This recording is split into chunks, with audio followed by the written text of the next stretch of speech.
Hola, bienvenidos a Crónicas de un Debray Anunciado. Mi nombre es Diego, soy escritor y hoy vamos a hablar de tres cosas: plot twist, personajes de legado y el status quo.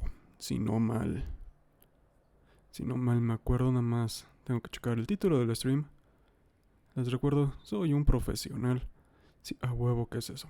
Perfecto. Bueno, no soy un profesional en esto, en escribir, sí. Anyway, vamos a iniciar con lo primero, que es los plot twist o los giros de tuerca. Es algo difícil de utilizar, es una herramienta narrativa difícil y todo el mundo sabe lo que es, todo el mundo cree saber cómo usarlos bien, bien utilizados son maravillosos, mal utilizados pueden arruinar una historia. Un plot twist o un giro de tuerca es un evento o un capítulo o una línea o algo que cambia las dinámicas de los personajes, la dinámica de la historia y que revela algo que cambia de lo que ya se veía, de lo que se estaba viendo a lo que se ve actualmente. Es decir, vamos a agarrar un ejemplo famoso de un plot twist. Darth Vader es el papá de Luke Skywalker. Es uno de los grandes plot twists de la historia del cine. Es uno de los plot twists más famosos. Funciona perfectamente. ¿Por qué funciona? En la primera película que vimos de Star Wars, el episodio 4, te ponen claramente que Darth Vader es el malo, Luke es el bueno y Obi-Wan muere. Obi-Wan le dice a Luke en esta película que Darth Vader mató a su papá. En este caso genera una rivalidad muy personal entre Luke y Vader. Y en la siguiente película nos revelan que no solo Obi-Wan mintió, sino que Darth Vader, el villano principal de estas dos películas, porque aún no veíamos al emperador en carne propia, no solo era un Jedi, sino era el papá de Luke Skywalker. Darth Vader es el papá. Eso recontextualiza la historia y cambia la dinámica, cambia la historia a partir de ese momento de una manera impresionante. Es decir, Darth Vader ya no solo es el malo, ya también es el papá del bueno. Y los Jedi mintieron, ¿no? Entonces, cuando mintieron los Jedi te pones a dudar de lo que dijeron, te pones a dudar de si realmente son tan buenos como quisieron o solo querían utilizar a Luke para matar a Vader. Todas esas preguntas se avecinan, empiezan a crecer y cambian la dinámica de la historia. Para el retorno del Jedi, Return of the Jedi, nos explican que de cierta manera sí Darth Vader mató a Anakin Skywalker por personalidades y Luke tiene que tomar hace la decisión de pues ser más Jedi que todos los que vinieron antes de él y logras salvar el alma de Anakin, aunque éste se muere matando al emperador. Otros materiales de las precuelas y de todo el universo expandido van enriqueciendo esta decisión, mostrándonos más sobre la vida de Darth Vader y de Luke antes de Return of the Jedi. Otro buen ejemplo de un plot twist es, por ejemplo, ya que podemos hablar de películas porque se acabaron las huelgas, El Sexto Sentido. En El Sexto Sentido, el plot twist más famoso es que Bruce Willis está muerto. Y es un buen plot twist porque te muestra la otra fortaleza que un buen plot twist puede tener. Te lo andan diciendo desde el inicio, no te lo ocultan. Pero tú no te das cuenta hasta que algo recontextualiza las escenas que ya habías visto. En este caso, Bruce Willis es un personaje que le disparan al inicio de la película, aparentemente se mejora, es contactado por esta familia para ayudar al niño que tiene problemas como otros pacientes que ha tenido él. El niño es un medium que puede ver espíritus, pero como los espíritus nos los ponen recién muertos, con las heridas graves o demacrados, pues no hacemos la conexión. Pensamos que la esposa de Bruce Willis después del altercado le está poniendo el cuerno, se pone agresivo todo, hasta que de repente él se da cuenta que él está muerto y tú, como audiencia, cuando te lo explican, te das cuenta que nadie interactuaba con Bruce Willis más que el niño. La esposa nunca lo pelaba porque ella no lo podía ver porque estaba muerto. La esposa no le estaba poniendo el cuerno, simplemente estaba tratando de moving on de la tragedia de la muerte del esposo.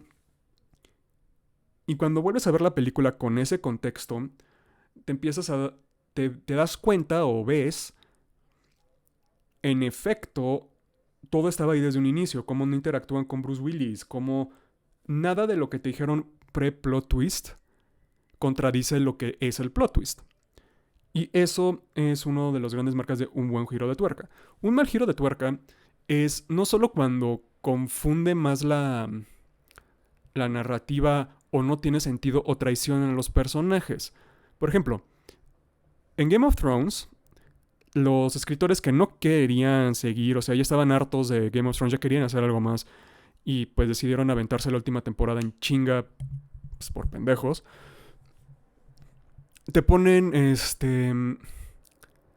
los grandes plot twists ahí son que Daenerys se vuelve mala, que Jaime regresa con Cersei y no la matan, y posiblemente el tercero más emputante de todos es que Bran se vuelve el nuevo rey de Westeros y básicamente crea un parlamento inglés. Ahora, viniendo de una serie que te estaba vendiendo muy bien los plot twists, la muerte de Robb Stark se veía venir y aún así fue choqueante como fue la muerte de Ned, como fueron todas las traiciones de los dos personajes, como fue la complejidad de la propia trama. Nos dieron estos cuatro, si contamos la razón de por qué son los White Walkers en el universo de la serie, cuatro muy malos plot twists. ¿Por qué son malos? Hablemos del de Daenerys. Los Targaryen en A Song of Ice and Fire siempre han sido tratados de que cuando nace uno, el destino de los dioses se echan un volado. En ese volado te van a decir si va a ser un buen rey o va a ser una persona desquiciada. Eso siempre fue uno de los temas con los que cargaba Daenerys. ¿Va a ser una mala reina o va a ser una buena reina? Aunque nos ponen que sí toma decisiones a veces muy frías y muy crueles contra sus enemigos, siempre te ponen que los reinos que conquista Daenerys Targaryen con los Dothraki y todo eso, se vuelven mejor de como eran, mejoran su stance sociopolítico, así que te ponen que ella es de las que cayó en el buen lado de la moneda. Y aunque sí hay foreshadowing de que Daenerys se puede volver loca y puede pedir a que sus dragones maten a todos, el desarrollo de personaje que llevaba esa mujer a lo largo de la serie no es lo suficientemente fuerte o claro para que de repente mataran a su mejor amiga y ella decidiera matarlos a todos y se volviera una tirana. Te ponen especialmente en la temporada 8, te ponen que ella toma decisiones muy tontas. Decisiones que Daenerys en las otras temporadas no tomaría. Y va desde lo muy simple que es pues ahora sí que intentar imponerse ante los otros en lugar de si algo ella hacía bien era si no me respetabas como reina voy a hacer que me respetes como reina por acciones, no voy a llegar y te voy a demandar que tú me trates bien, sino voy a hacer que me trates bien por acciones, o sea, no te voy a dar de otra y nunca te lo voy a exigir, porque si no lo exiges eres mi enemigo y si no eres mi enemigo te voy a matar. Eso sí era de Daenerys, que lo iba manteniendo bien, pero la petulancia que muestran en la temporada 8 es exagerada de como era antes. También, o sea, toma decisiones que de repente ya es engreída y de repente, ella es la única que puede tomar las buenas decisiones. No escucha a Sansa, que también Sansa empieza a tomar decisiones por conocimiento que no debería de haber tenido en la temporada 8. Si querían mostrar que Sansa se había vuelto lo suficientemente inteligente para más o menos predecir lo que podían hacer sus oponentes políticos, lo podían sacar de otra manera, no necesariamente, yo sé lo que tengo porque aquí tengo el guión. O sea, no era necesario. Y también decisiones estúpidas como, se me olvidó cómo utilizar la caballería Dothraki en guerra, aunque son con los que más tiempo he estado. Los escritores confundieron el foreshadowing con character development. Y aunque el plot twist vive y muere con un buen foreshadowing, es decir, ser vendido como buen giro de tuerca desde un inicio, aunque vive y muere acerca de eso, también tiene que tener sentido con el desarrollo de personaje. ¿Por qué Darth Vader funcionó? ¿Por qué el sexto sentido funcionó? Porque como vemos a los personajes de Darth Vader y al de Bruce Willis, y de repente cuando nos sueltan la bomba, todo tiene sentido por cómo estaban actuando, cómo interactuaban con el mundo o el mundo interactuaba con ellos, todo tiene sentido de ese aspecto. Lo de Darth Vader, una vez que se revelan, como Darth Vader no aparece mucho y aparece en un papel muy antagónico, te saca mucho de pedo. Lo que salva mucho el plot twist de Darth Vader es que la siguiente película trata justamente del dilema que siente Anakin Skywalker, diagonal Darth Vader, en intentar convencer a su hijo o intentar matar a su hijo y porque se está repitiendo la historia y no está pudiendo salvar a su familia. Así que funciona porque el desarrollo de personaje va mano a mano con con el giro de tuerca. Ahora bien, dije que un buen giro de tuerca vive y muere con el plot twist, con el foreshadowing. Lo que es extraño es que Darth Vader no tiene foreshadowing. Si solo ves las 3 películas, no tiene mucho foreshadowing fuera de que quiere capturar a Luke, no lo quiere matar. Tú piensas, pues lo quiere capturar porque es el principal y si lo une, pues van a ser más los malvados, más Jedi malvados, etc. Ese es el único foreshadowing que tiene de que Darth Vader tiene un hijo o que descubre que es su hijo. Y es una de las pocas experiencias en donde poco foreshadowing funciona a favor del giro de tuerca. Si nos vendieran mucho que Darth Vader es el papá de Luke, pues el giro en sí no tendría impacto. Y como de eso no trata la película, como de eso no trata la trilogía, sino la trilogía siempre es hay que derrotar a los Estados Unidos, digo, a un gobierno fascista en Vietnam, digo, al imperio malvado. A eso se va.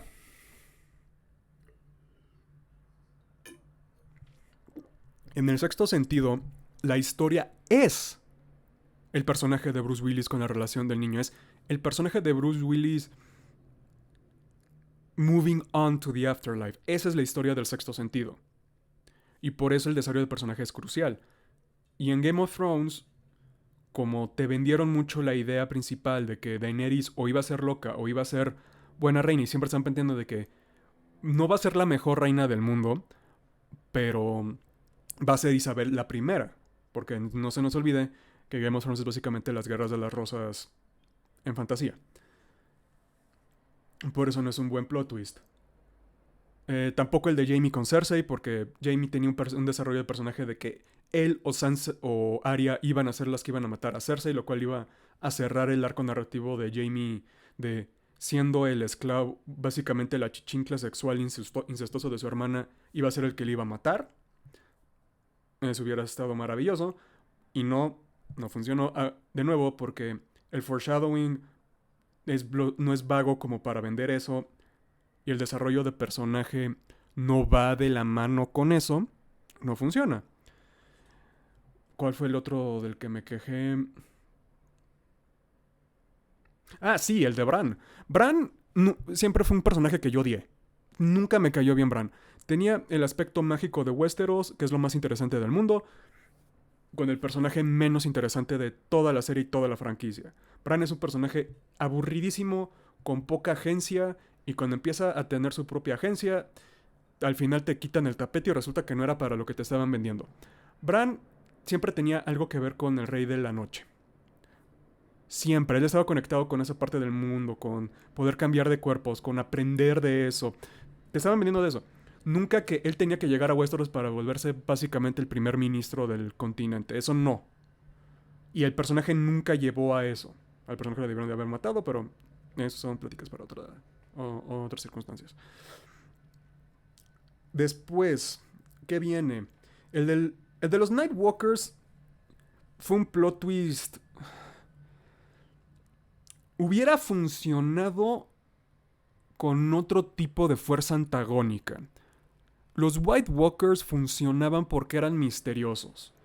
Porque si se pueden deconstruir como alegoría al calentamiento global, de que es algo agresivo al que no lo estamos preparados y que nos va a matar y es imparable, funciona. También es, pues, que sean misteriosos, que no sepamos de dónde vienen, solo cómo los podemos matar, o si los podemos matar, Eso los hace como un gran villano porque no sabes. Una vez que te muestran que son humanos atrapados por los tipos esos del bosque y que cuando les entierran, creo que obsidiana o algo por el estilo, se vuelven básicamente Terminators de fantasía que se salieron de control, pues ahí se pierde el encanto, porque pues ya sabemos qué son, ya simplemente son humanos pero distintos. Cuando eran misteriosos, cuando no sabíamos lo que eran, eso planteaba estas dudas de cómo los van a detener que los hacían, pues, padres. Especialmente porque cómo lo que los transforma, que creo que es obsidiana y un hechizo, cómo es lo mismo que los puede matar, pues... Eh, ¿What? No es que no tenga sentido, es que no lo exploraron bien, no exploraron esa respuesta bien. Y por eso no son buenos plot twists. Ahora bien, cambiamos a hablar de... Ay, güey. El status quo en una historia o en un mundo diegético. ¿Qué es el status quo? El status quo es la normalidad. Es... Este... Que este personaje va a hacer solo esto, no importa lo que pasa. Es lo que se espera de una historia, es el orden que se espera de cierta historia.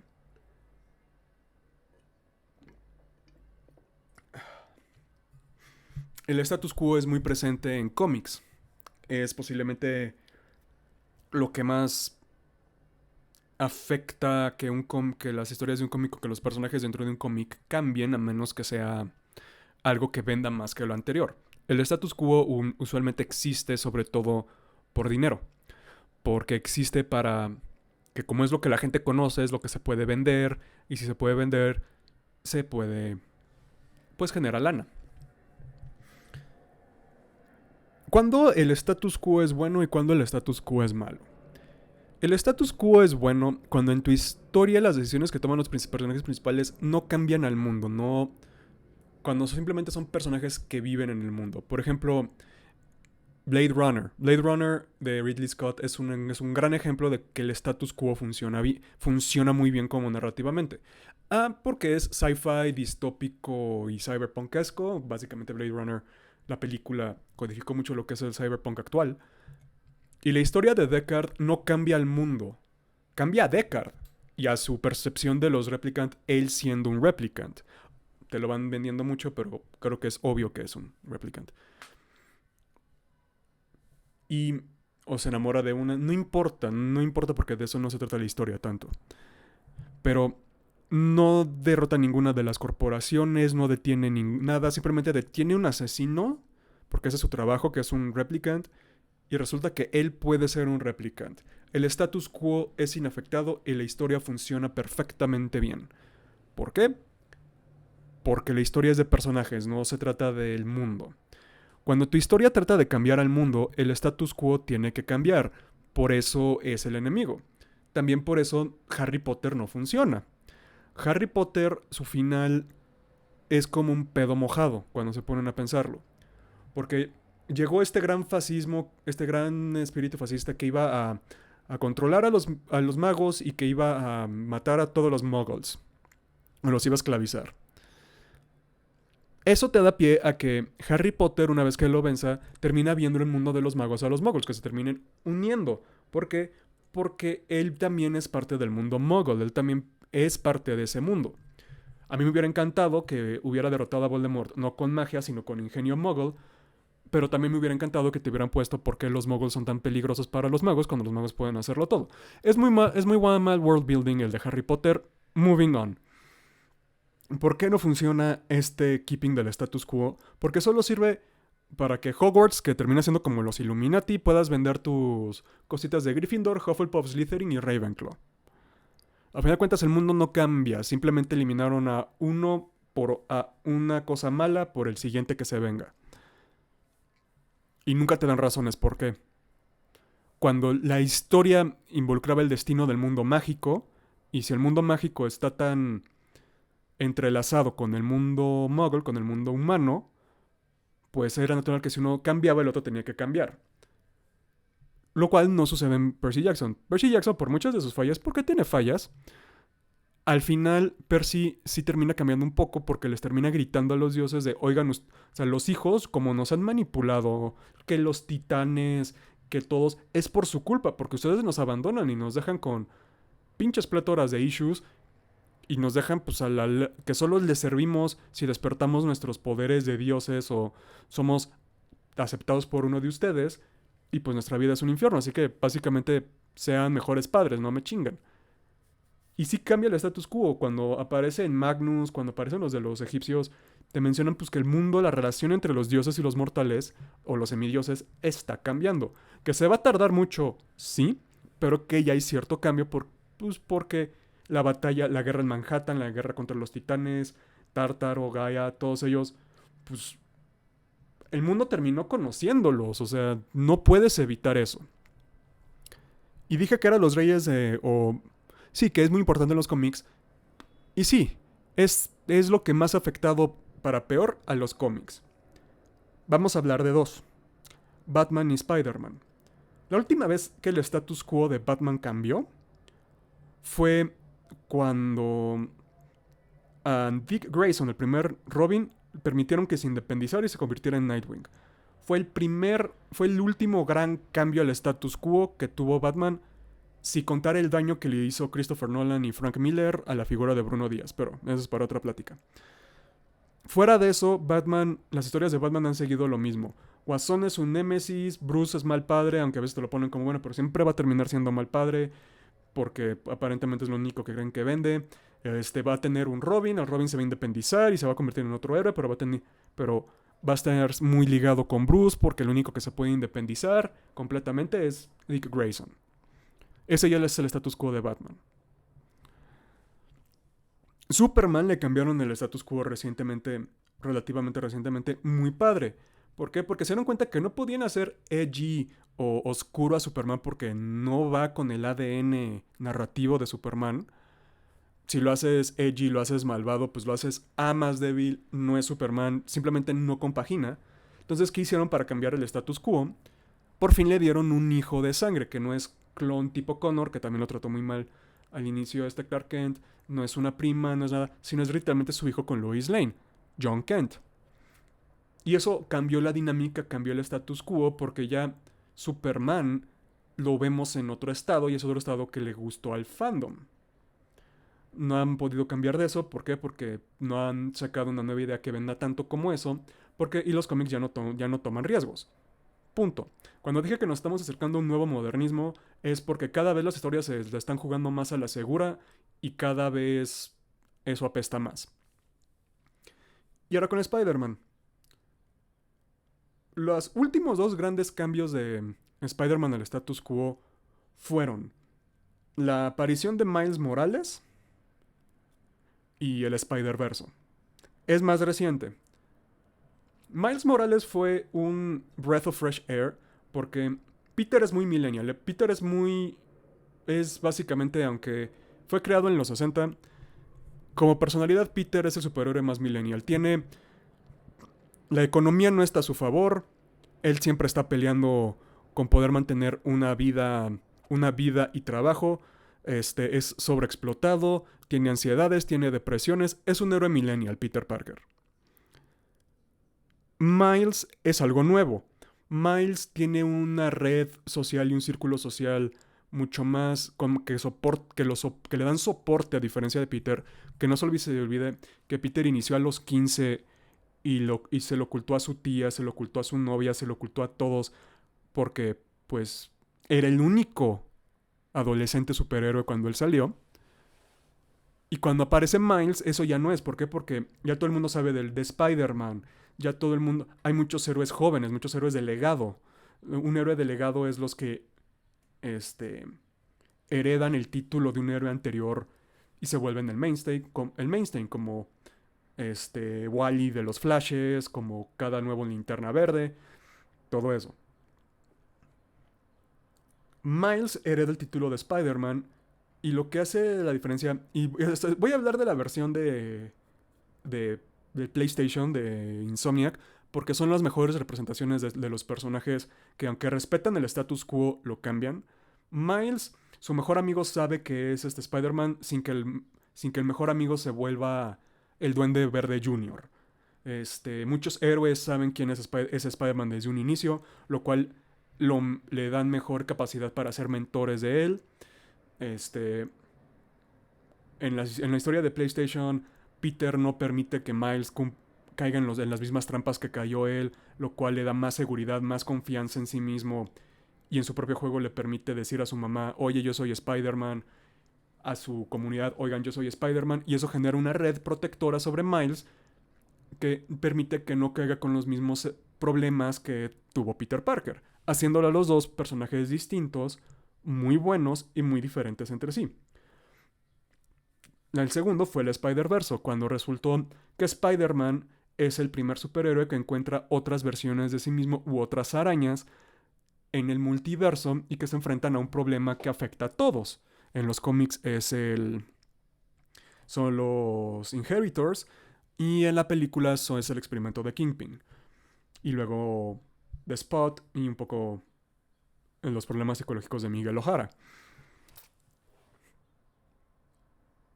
Pero ya llegamos al punto en donde el status quo afectó de tal manera todo que ya pues las historias son malas. ¿Y cuál es el status quo? Peter siempre tiene que estar sufriendo, Miles siempre va a ser segundo lugar ante Peter, no importa el universo. Y el único Spider-Man principal es Peter Parker. Esto ha afectado en todo lo que hizo con Paul en el arco pasado, que ahorita Spider-Man tiene la maldad de Duende Verde y el Duende Verde es bueno, which is fucking stupid. Que no, que hizo un trato con Mephisto por el 2012 y que separó a Mary Jane y a él, y es todo lo que le ha dado problemas porque el escritor de ese momento, Dan Slott, dijo, no, es Peter Parker tiene que ser un solterón porque es su status quo, y terminó arruinando al personaje. O sea, ya no hay buenas historias con Peter Parker o historias tan importantes como lo eran Spider-Man No More, como fue la muerte de Gwen Stacy, como fue Kraven's Final Hunt, o el propio Secret War y los simbiotes y Venom y Carnage. Y ya no. ¿Por qué? Porque se adhieren a esa regla. Cuando lo que debería de ser hoy en día es Peter y Mary Jane deberían estar casados, Peter debería de estar trabajando con los Cuatro Fantásticos en el edificio Baxter como científico / babysitter de los dos niños, y ocasionalmente ayuda a Miles cuando el problema con el que está Miles sobrepasa a cualquier araña. Y Miles es el que ahorita debería ser el propio Spider-Man para que tuviera sus propios villanos, sus propios conflictos, sus propios dilemas, ¿no? Que pues es lo que le sucede a Peter, pero ahora también a Miles.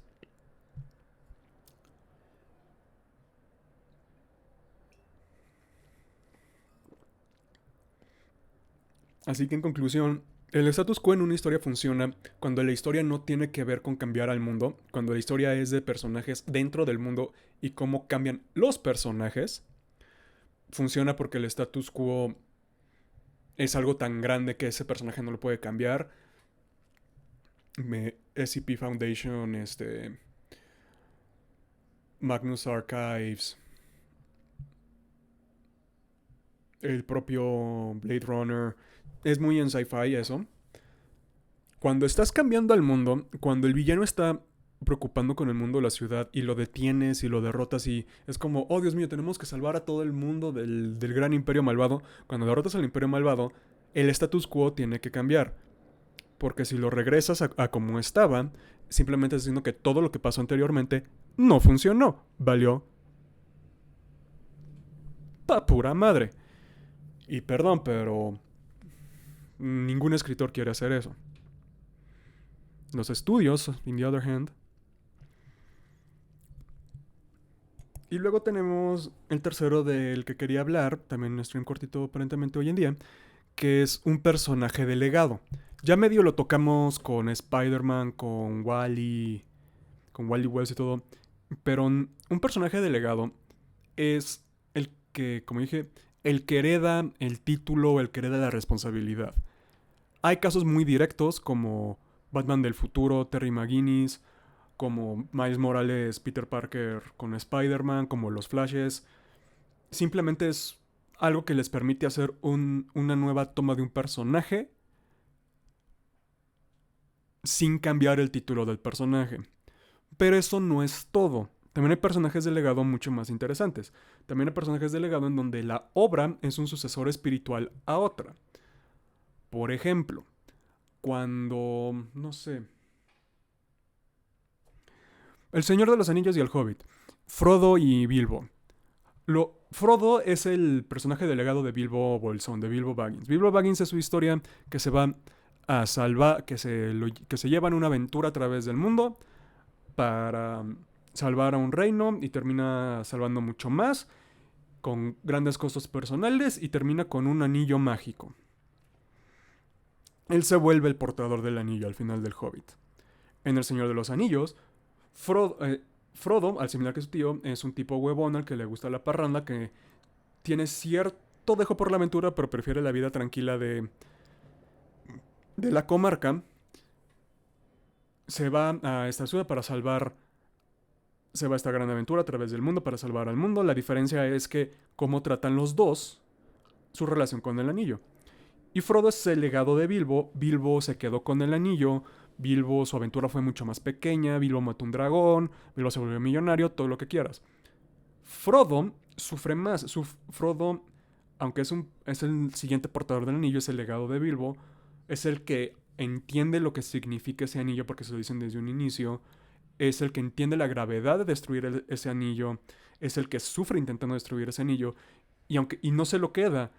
Es el que termina perdiendo el anillo cuando al final que Bilbo termina cayendo, siendo pues seducido por el anillo. Un personaje delegado, cuando es bueno, si te pones en la misma situación que el pasado, o sea, que el que vino pasado, la solución sería distinta. Usualmente él podría resolver lo que el anterior no pudo para mostrar que el legado es mejor, de que las cosas son distintas, todo eso. O en algunos casos te ponen que no podría, que lo haría peor, que caería y que al final de cuentas terminaría siendo todavía un sucesor indigno. Otro ejemplo de legado, ahorita que estamos hablando de Star Wars, son los Skywalker, tanto en el universo expandido y el universo canon.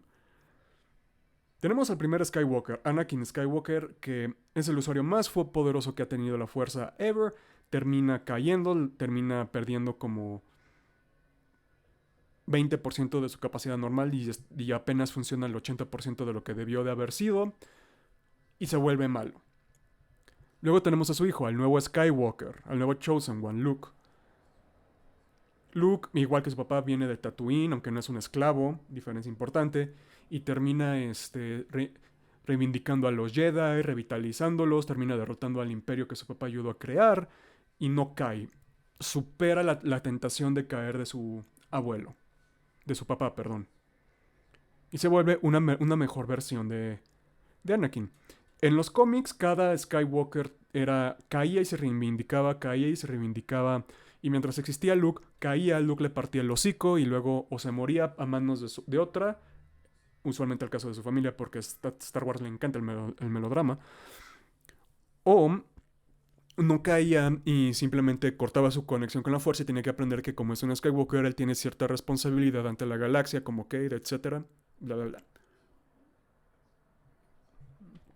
En canon tenemos a Kylo, que un alma torturada, igual que Anakin, pero en lugar de ser un personaje complejo se vuelve como un whiny little bitch que se vuelve básicamente alt-right, red pill, fan de Andrew Tate, pedazo de mierda de persona.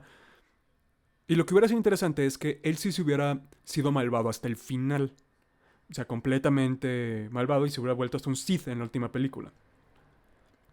Mostrando que los Skywalker, pues, run the gamut de alguien que cae pero puede reivindicarse, alguien que nunca cae o el que se vuelve el peor de todos. Cada personaje delegado es distinto, a veces son mejores que unos, a veces son peores que otros, haciendo la dinámica más interesante. Lo que intentaron hacer es que Kylo Ren o Ben Solo superó inclusive a Anakin al literalmente regresar a Rey de la Muerte a costo de su propia vida, a precio de su propia vida, pero no tiene ningún sentido, porque la redención viene de la nada, no tiene sentido, o sea, sí te explican que viene porque habló con su papá y etcétera, pero No hay nada que nos pongan de Ben Solo que te haya vendido que se podía reivindicar. Mató a su papá. Fue la causa de la muerte de su mamá. El güey estaba a matar a un niño de ser tan despreciable como Darth Vader. Pero no decidieron hacerlo el galán y salvarlo por el amor y bla, bla, bla. Y aunque en papel funciona Kylo Ren, funciona muy bien en papel, en ejecución, uy, uy, uy, uy, no realmente. Y regresaron a Palpatine, lo cual es un pinche error increíblemente garrafal que le escupe al legado de Anakin como personaje. Pero esas son pláticas para otra cosa. Y en Star Wars tenemos un buen personaje de legado, Luke Skywalker, que supera al original que es Anakin. Lo supera como persona, como moral y todo. Y aunque lo humaniza mucho el último Jedi de que con su fallo y eso no es algo que me gustara. Y tenemos al mal personaje de legado, al que realmente no tiene sentido que sea tan malo como los otros o que sea peor en ciertos aspectos.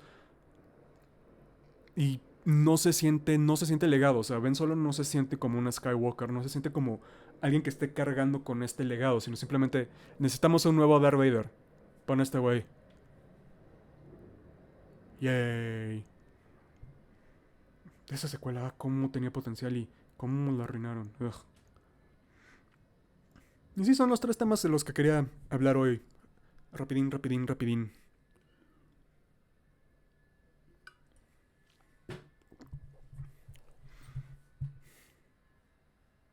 Es difícil manejar un plot twist, manejar un personaje delegado y manejar el status quo. Siempre vas a manejar el status quo en una historia. Tienes que saber si tu decisión va a cambiarlo todo y si lo va a cambiar, cómo lo va a cambiar, cómo van a ser las consecuencias. Si vas a tener un plot twist, cómo lo vas a vender, desde cuándo lo vas a vender. Si lo vendes mucho, puedes sobrevenderlo y hacerlo muy obvio y lento. Si no lo vendes lo suficiente, se va a sentir que te lo sacaste del forro de las nalgas. Y pues nadie quiere eso. El personaje delegado, o puedes saber qué quieres hacer como Miles Morales, como Nightwing, como Luke, y llevarlos a. Y hacerlos, o Wally West, y hacerlos sus propios personajes.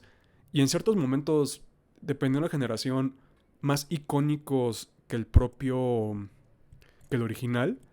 Por ejemplo, para la generación joven, Z joven, Alpha, todos ellos, su Spider-Man es Miles Morales, porque es el que han visto creciendo, es el con el que se identifican, porque es adolescente y cosas así.